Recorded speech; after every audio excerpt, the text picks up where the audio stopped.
Were medieval nuns the original disruptors?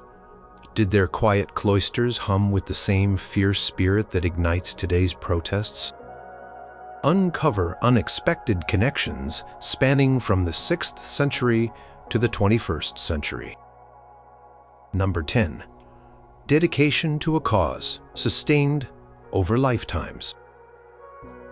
The choice to enter a medieval convent was often a profound one, a lifelong commitment. For women, it was a path that, once taken, shaped their entire existence. It was not a temporary phase or a short-term project. A nun, upon taking her vows, pledged herself to her community and to her spiritual life until her dying breath. She might spend 50 or 60 years within the same walls, dedicating every day to prayer work and the maintenance of her order's principles.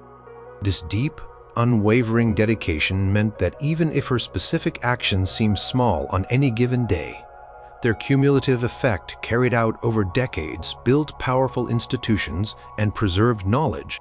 For example, the Benedictine rule, which guided many convents, emphasized stability, meaning nuns rarely left their chosen monastery. This focus on enduring presence meant that generations of women contributed to the same library, the same scriptorium, the same charitable work. The abbesses who led these communities often served for many years, sometimes for the majority of their adult lives, providing consistent leadership and guiding the convent through challenges and changes. This long-term view allowed for the slow accumulation of resources, the building of significant landholdings, and the establishment of educational legacies that persisted for centuries, influencing regional culture and even political landscapes. The sheer perseverance required to maintain a monastic life, with its strictures and its demands for internal discipline, speaks to an incredible wellspring of commitment, a belief in something larger than the self that could sustain an individual through countless seasons.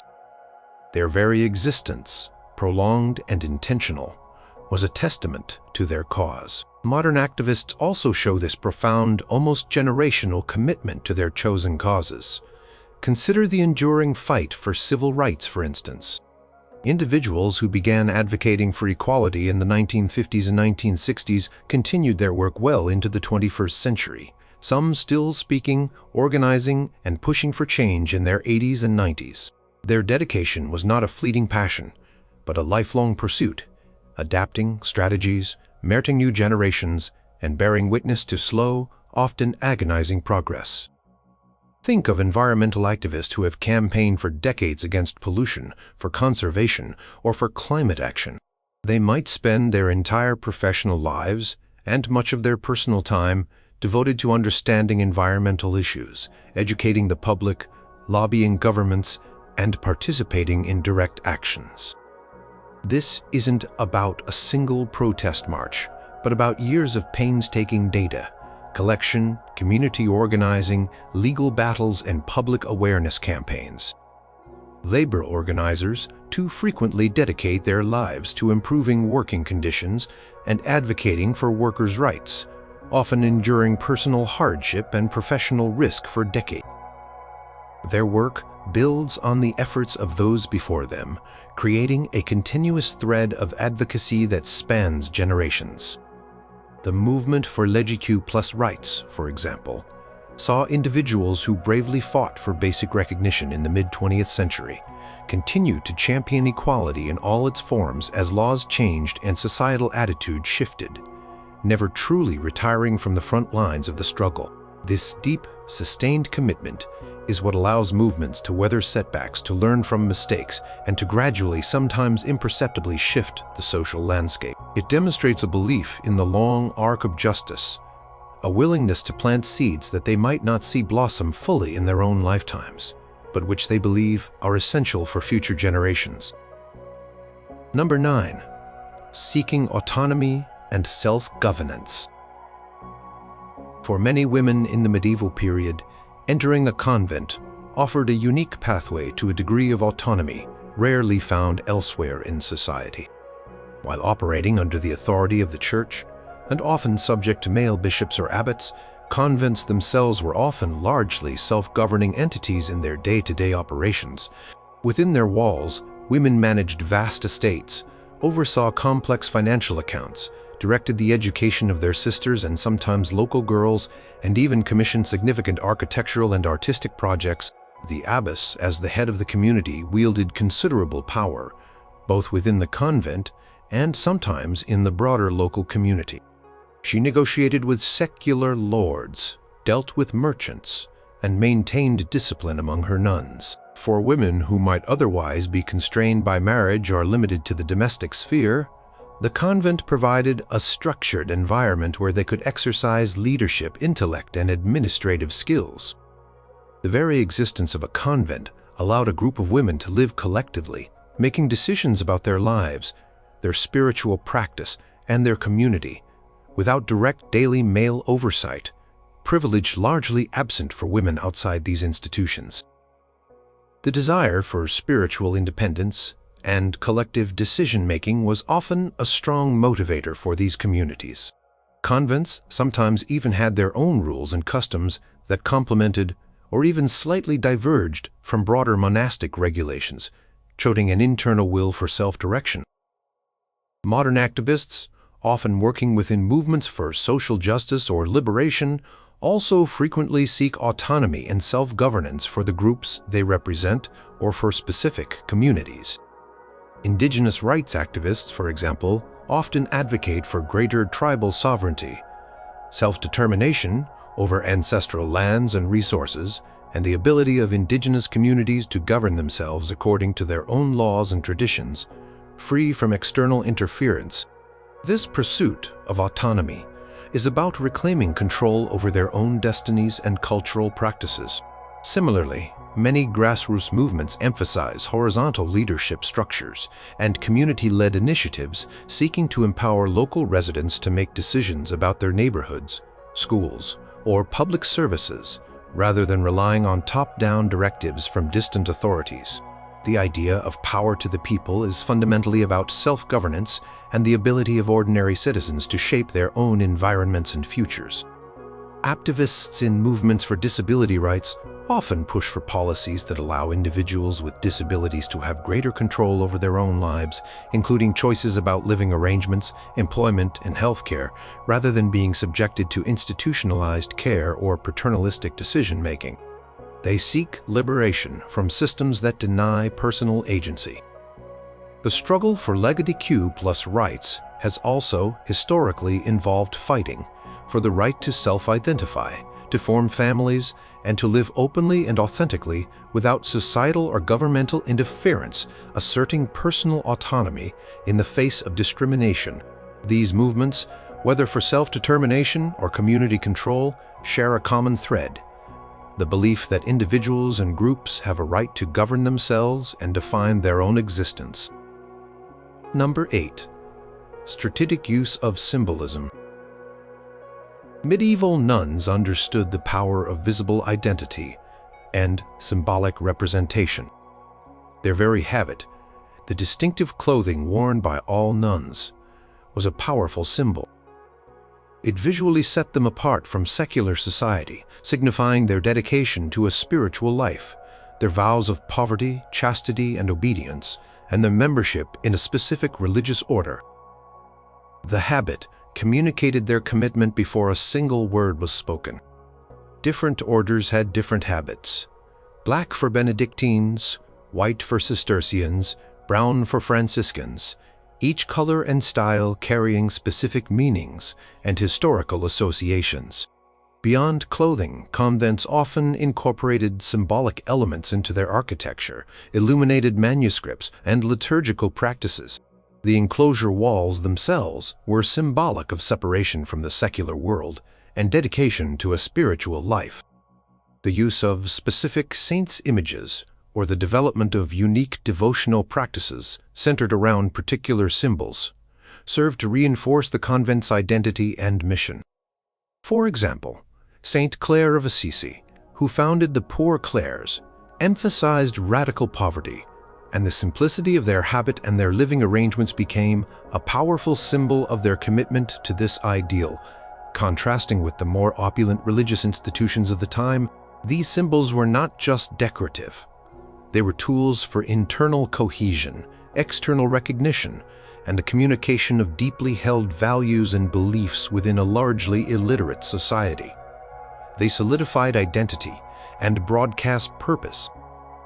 Modern activists also make extensive and strategic use of symbolism to communicate their message, build solidarity, and create recognizable identities for their movements. Think of the rainbow flag, which has become a globally recognized symbol for LGBTQ+ rights, representing diversity, inclusion, and the pride of the community. Its colors and form immediately convey a complex set of ideas without requiring a lengthy explanation. Similarly, the clenched fist, a symbol with a long history in labor movements and civil rights struggles, powerfully conveys solidarity, resistance, and strength in the face of oppression. Environmental movements often use specific images like a stylized leaf or the earth itself to represent their commitment to ecological preservation and sustainability. Activists might wear specific colors, such as suffragettes, who adopted purple, white, and gold, each color carrying a specific meaning: purple for loyalty, white for purity, gold for hope. These colors were not just fashion choices. They were a visible uniform that united participants and distinguished them. During protests, activists often create banners, signs, and props that use specific imagery and slogans to distill complex issues into memorable, appeal visual statements. These symbols are designed to be instantly recognizable, to evoke emotion, to unite participants, and to draw attention to their cause in a crowded public sphere. They are powerful tools for nonverbal communication, identity formation, and the mobilization of support, much like the habits and visual elements that defined medieval religious life. Number 7. Resilience in the face of opposition. Medieval convents, despite their spiritual focus, were not immune to political and social pressures. They often faced significant opposition from various sources, and their survival depended on remarkable resilience. Bishops sometimes sought to assert greater control over monastic communities, challenging their autonomy or financial independence. Secular lords might covet convent lands or attempt to impose their will on the community. For example, during times of war or political instability, convents could be vulnerable to plunder, destruction, or forced dissolution. The nuns at times had to defend their property and their rights through legal means, appealing to popes or kings, or even physically barricading their doors. The Black Death, a devastating pandemic, also presented an existential threat, decimating communities and forcing survivors to rebuild with vastly diminished numbers. Beyond external threats, convents also faced internal challenges, such as disputes over leadership, financial mismanagement, or spiritual laxity, all of which threatened their stability. Yet many convents endured for centuries, demonstrating an incredible capacity to adapt, to resist, and to rebuild.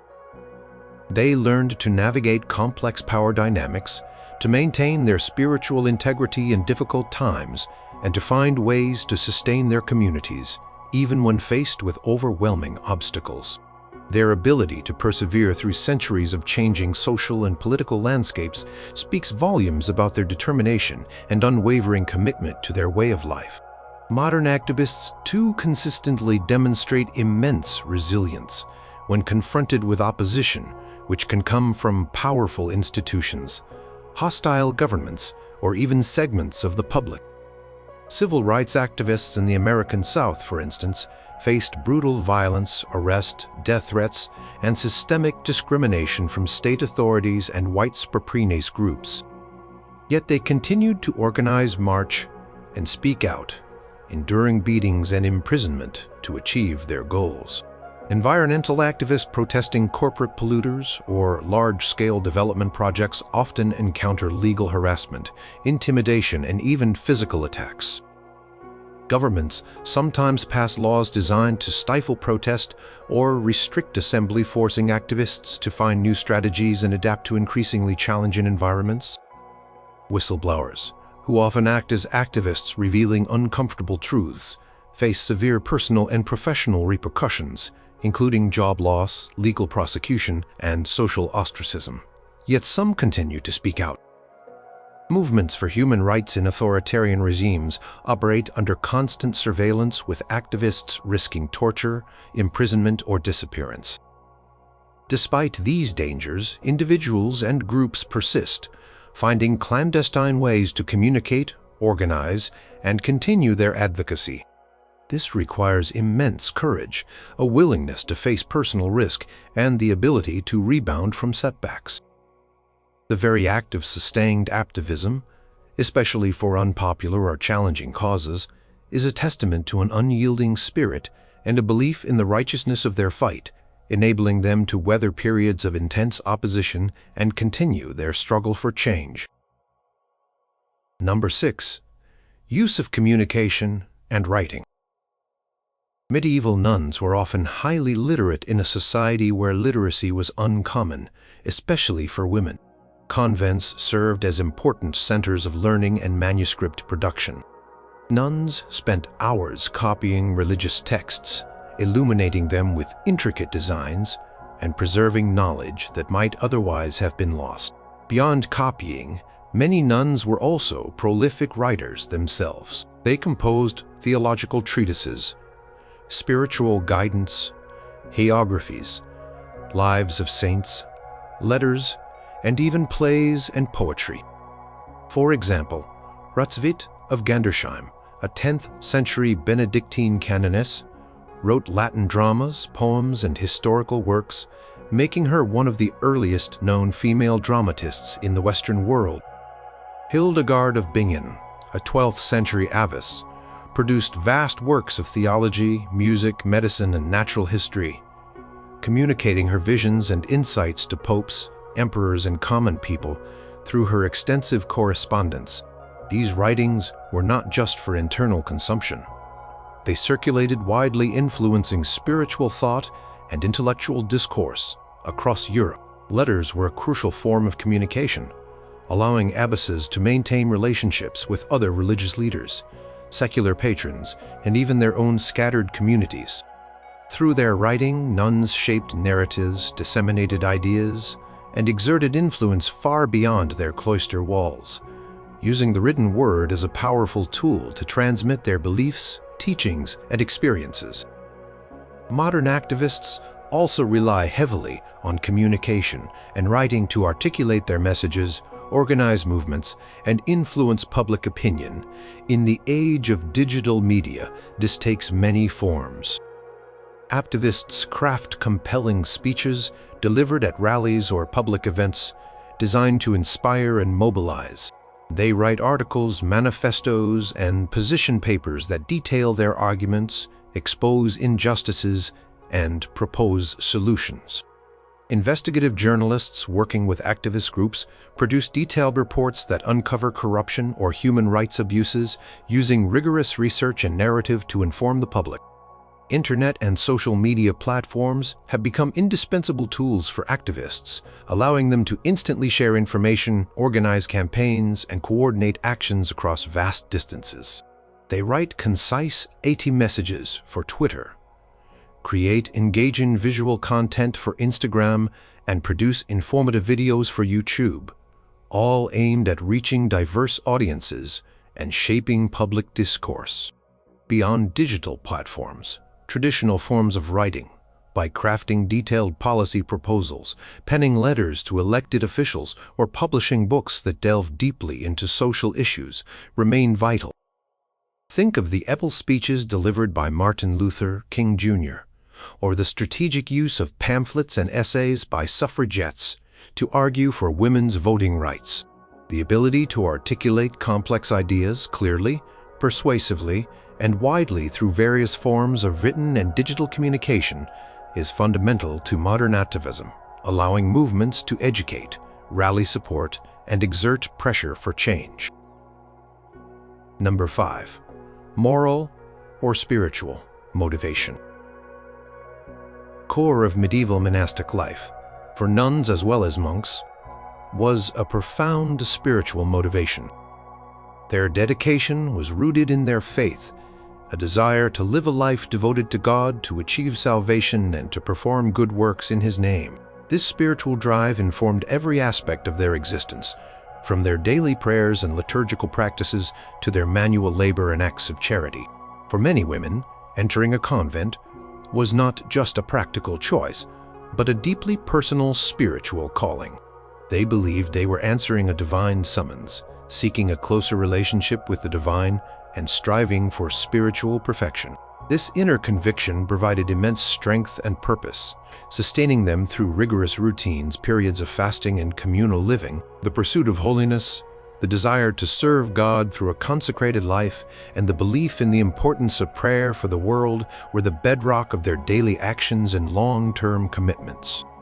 This moral compass, derived from their faith, guided their decisions about how to run their communities, how to treat others, and how to engage with the outside world, always aiming to align their actions with their understanding of divine will and spiritual righteousness.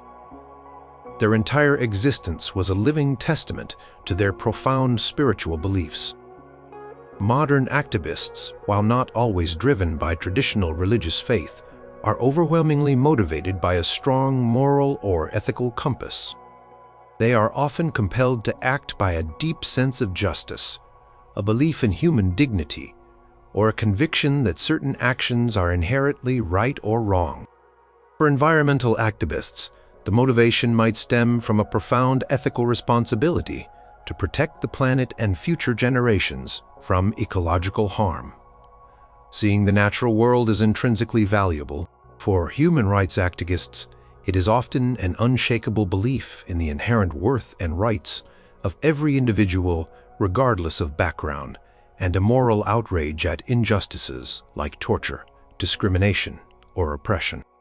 Anti-war activists are frequently driven by a moral opposition to violence and conflict, advocating for peaceful resolution and the sanctity of human life. The abolitionist movement in the 19th century, for example, was largely fueled by a powerful moral condemnation of slavery as an inherently evil institution. These activists often operate from a place of deep principle, feeling a personal obligation to challenge what they perceive as immoral systems or behaviors. Their dedication comes from an internal sense of what is right and a determination to make the world conform more closely to those ideals. This strong ethical foundation provides the backbone for their perseverance, allowing them to continue their work even when facing significant adversity or when the path forward seems unclear. The moral imperative, whether secular or spiritual, is the engine that drives their efforts. Number 4. Advocacy for the marginalized and weedable. Medieval convents often played a significant role in providing care and support for the marginalized and vulnerable segments of society. While their primary mission was spiritual, their charitable works were a vital expression of their faith. Many convents ran infirmaries or hospitals, offering medical care to the sick, the poor, and travelers who had nowhere else to go. They provided food and shelter for the destitute, sometimes operating soup kitchens or offering lodging to pilgrims. Orphaned children were sometimes taken in and educated within convent walls, offering them a chance at a structured life and literacy that might otherwise be denied. Nuns often had a particular focus on helping other women, providing refuge for those fleeing abusive situations, offering education to girls who might not receive it elsewhere, or creating spaces for women to pursue a spiritual life outside the constraints of marriage. The sisters would dedicate themselves to comforting the dying, burying the dead, and providing spiritual solace to those in distress. Their actions were not just acts of charity, but often systemic efforts within their limited means to alleviate suffering and address social needs that were otherwise unmet by secular authorities or the broader community. These acts of care were an intrinsic part of their religious commitment, an embodiment of Christian charity and compassion for those on the fringes. Modern activists are deeply involved in advocating for and supporting marginalized and vulnerable populations. Human rights organizations work tirelessly to defend the rights of refugees, stateless persons, and those facing political persecution, providing legal aid, safe passage, and advocacy on the international stage. Activists for disability rights fight for accessibility, inclusion, and the recognition of the full dignity and agency of individuals with disabilities, challenging systemic barriers that exclude them. Environmental justice movements focus on communities disproportionately affected by pollution and climate change, often low-income communities or communities of color, advocating for their right to clean air, water, and a healthy environment. Advocates for LGBT+ rights champion the rights and safety of a community that has historically faced discrimination, violence, and marginalization, pushing for legal protections, social acceptance, and mental health support. Homelessness advocates work to provide shelter, resources, and policy solutions for individuals experiencing homelessness, addressing the systemic causes of their vulnerability. Child protection activists strive to safeguard children from abuse, neglect, and exploitation, advocating for stronger laws and support systems. These activists not only raise awareness and push for policy changes, but also often engage in direct service, providing tangible support, resources, and a voice for those who are often overlooked or disempowered by society. Their efforts are driven by a commitment to social justice and a profound empathy for those facing systemic disadvantages. Number 3. Education and intellectual pursuit. Medieval convents were often centers of intellectual activity and education for women at a time when formal learning was largely inaccessible to them outside of religious institutions. Many convents maintained impressive libraries accumulating vast collections of theological, philosophical, and classical texts. Nuns spent significant time in the scriptorium, not only copying existing manuscripts, thereby preserving knowledge, but also translating texts, compiling chronicles, and even composing original works. Intellectual rigor within these communities meant that many nuns became highly literate, fluent in Latin, and knowledgeable in various fields of study. They educated their own novices and often ran schools for girls from noble and even common families, providing instruction in reading, writing, Latin, arithmetic, music, and religious doctrine. For example, the convents founded by Saint Bridget of Sweden emphasized learning and intellectual development for their sisters. Hildegard of Bingen, an abbess, was not only a mystic, but also a scholar of medicine, natural history, and music, whose writings reflect deep intellectual engagement. These communities were places where women could pursue knowledge, engage in scholarly debate, and develop their intellectual capacities in a way that was generally unavailable in secular society. The pursuit of education was seen as a path to spiritual enlightenment and a means to better understand their faith and the world around them. Modern activists also place a significant emphasis on education and intellectual pursuit, recognizing knowledge as a fundamental tool for social change. Many activist movements engage in extensive research to understand the root causes of social problems, collect data to support their arguments, and develop evidence-based solutions.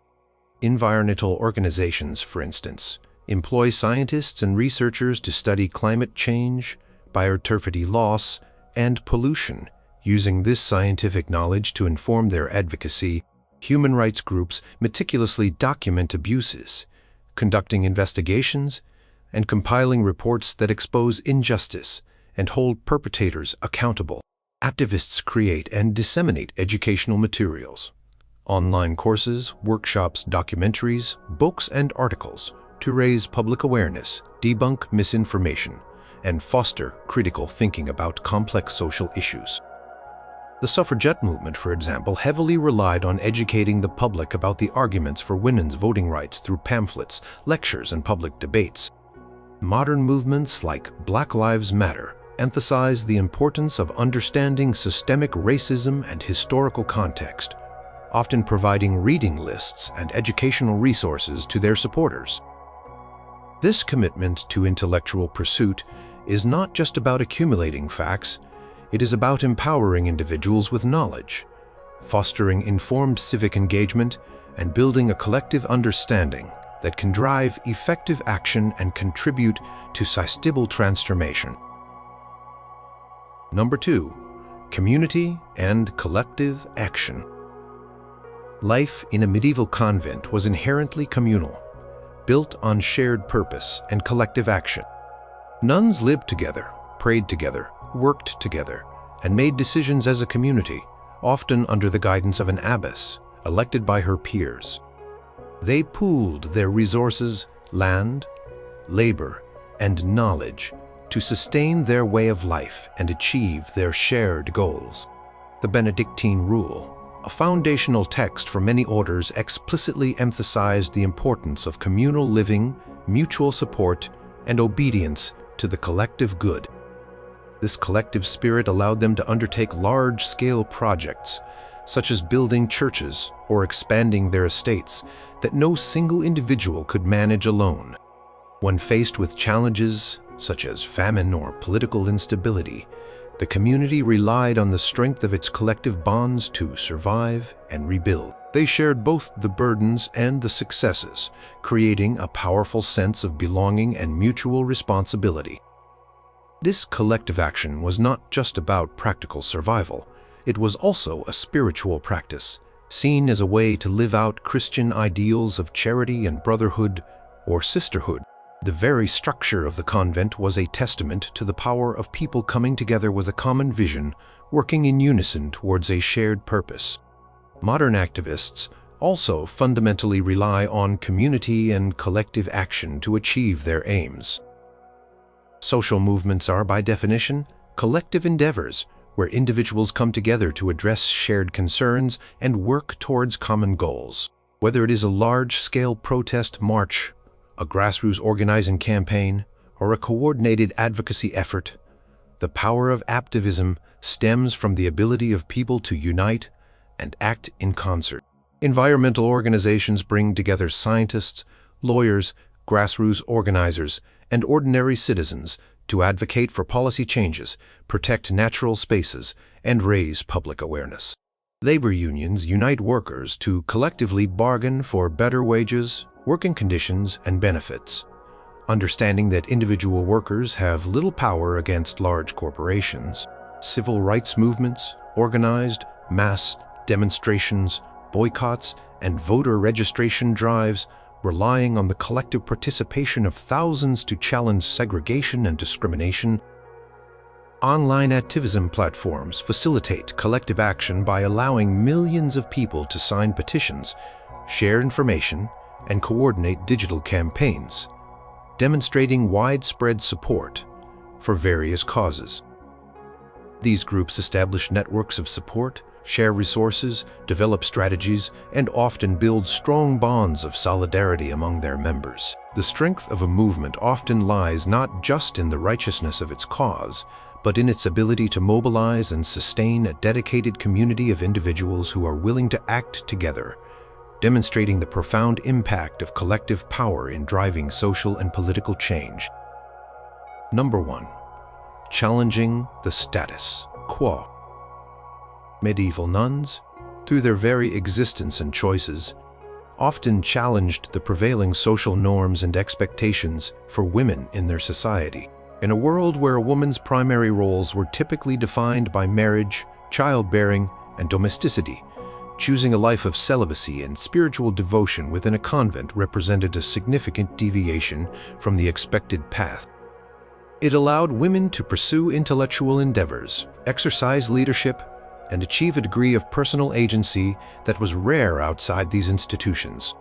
Many convents offered women a refuge from arranged marriages or a way to escape societal pressures, providing an alternative life course. Powerful abbesses like Hildegard of Bingen openly corresponded with popes and emperors, offering unsolicited spiritual and political advice a direct challenge to the patriarchal hierarchies of both church and state. Other nuns maintained independent intellectual pursuits, like Witt of Gandersheim writing plays that subtly critiqued ideal vices. Some movements within monasticism, like the Beguines, were even more radical, living communally without formal vows or strict enclosure, providing a highly independent and socially active spiritual life for women, which sometimes put them at odds with established church authority. Their choice of life, their intellectual pursuits, their spiritual authority, and their very communal existence often represented a quiet yet profound subversion of the societal order that dictated women's roles. Modern activists are defined by their commitment to challenging the status quo, pushing against existing power structures, policies, and societal norms that they perceive as unjust or outdated. Civil rights activists directly confronted segregation laws and racial discrimination, demanding fundamental changes to legal and social systems. Environmental activists challenge industrial practices that harm the planet, government policies that prioritize economic growth over ecological health, and societal consumption patterns that contribute to climate change. Feminist activists question patriarchal structures and gender inequality, advocating for equal rights, opportunities, and representation for women in all spheres of life. Labor activists challenge corporate power and economic inequality, fighting for fair wages, safe working conditions, and the right to organize. LGBT+ rights activists challenge centuries of discrimination and prejudice, advocating for legal protections, social acceptance, and the right to marry and form families. These activists are not content with maintaining the current state of affairs. They actively seek to disrupt it, to expose its flaws, and to propose radical alternatives. They organize protests, engage in civil disobedience, lobby for new legislation, and use various forms of public communication to shift public opinion and pressure decision-makers to enact change. Their actions are fundamentally about questioning the way things are and striving to create a different, more equitable, and just future.